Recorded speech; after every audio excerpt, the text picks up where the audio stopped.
Today in Focus Israel, an exclusive interview with an IDF rabbi who tells of the positive influence of religion in the lives of the soldiers.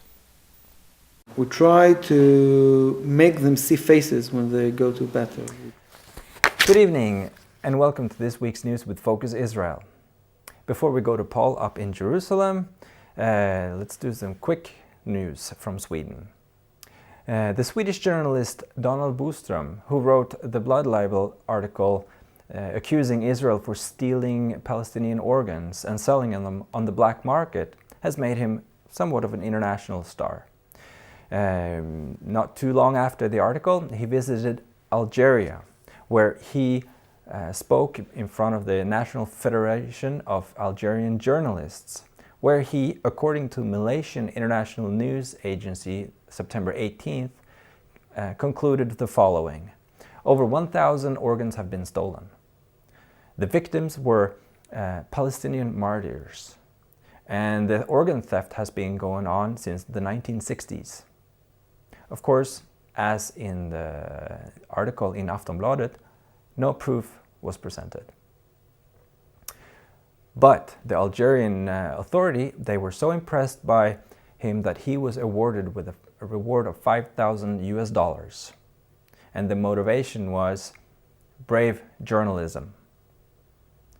Now, not too long ago, Donald Boström was invited to Israel to talk about his cause and his view on the article.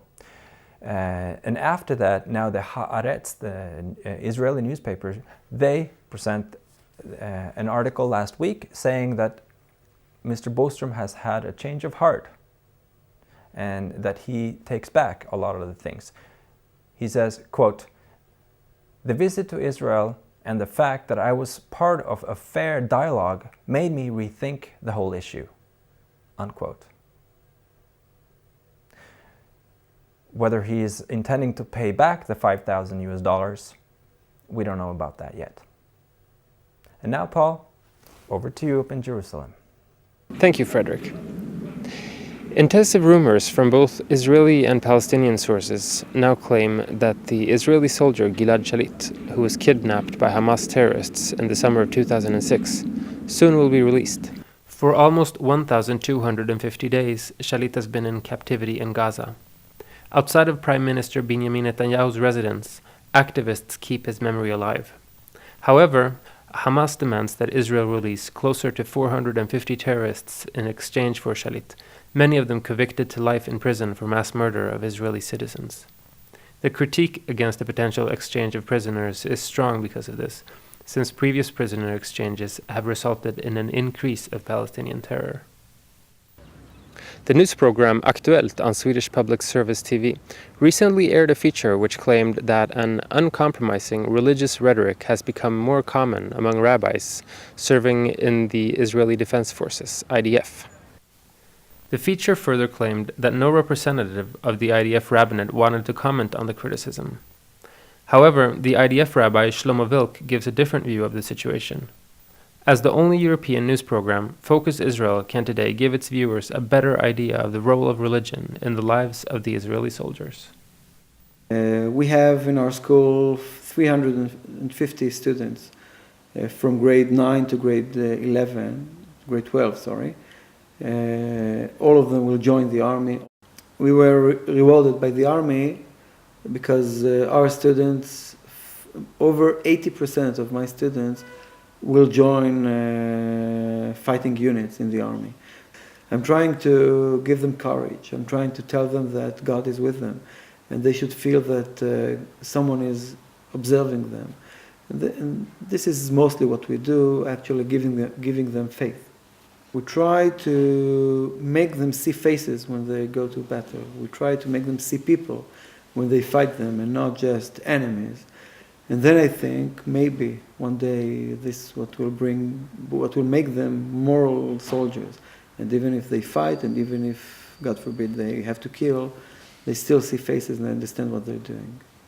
Do you think that it's ever legitimate to use religious rhetoric when you teach your students? Regarding the conflict, you mean? No, I think, and this is what I teach, never bring religious issues or arguments to prove your goal, especially if it is a political goal. Because everyone can bring any verse, any chapter of the Bible to prove his aim, his goal. And the most mass murderers on earth went to battle with the Bible in their hands or with the Quran in their hands. And when you bring God into the equation, when you bring religion into your fight, then no mercy will be showed, because you feel that you're the only one to be right. In any argument, any political argument, and I believe this argument here in the Middle East is basically a political argument about who will eat breakfast tomorrow morning. So then you can't bring God into the equation, because God will stand not to my right or to their right, He will stand to the weak. He will stand to those who are being harassed, or those who are being persecuted. And I don't want to be the one who is persecuting. I don't want to be necessarily the one who is strong unless someone is trying to kill me. So when I bring God into the argument, it gives legitimacy for them to bring their God. So we should say, listen, this is a political argument. It's an argument about land, about money, about oil, about food, I don't know, about resources. And let's settle it. We can settle it even by war, unfortunately, but not by religion. Changing subjects to culture. We at Focus Israel are proud to give our viewers a taste of the debut album of the Israeli singer Shirat Isaac. Shirat partly grew up in Sweden, and this is how she describes her music.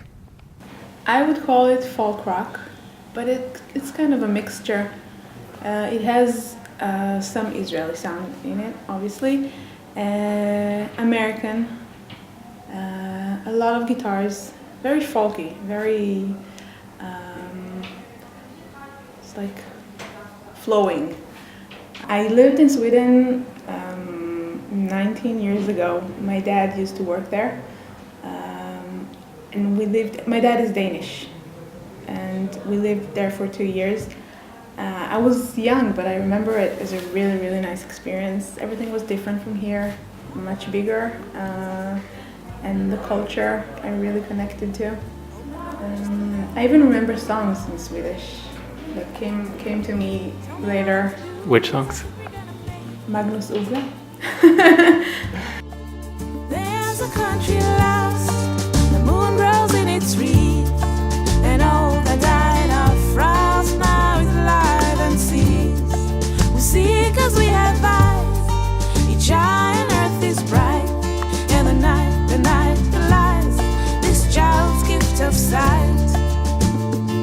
Can you see the light of Eden? Can you see the way? My name is Paul Whedon, and that was all from Focus Israel for today. See us again next week.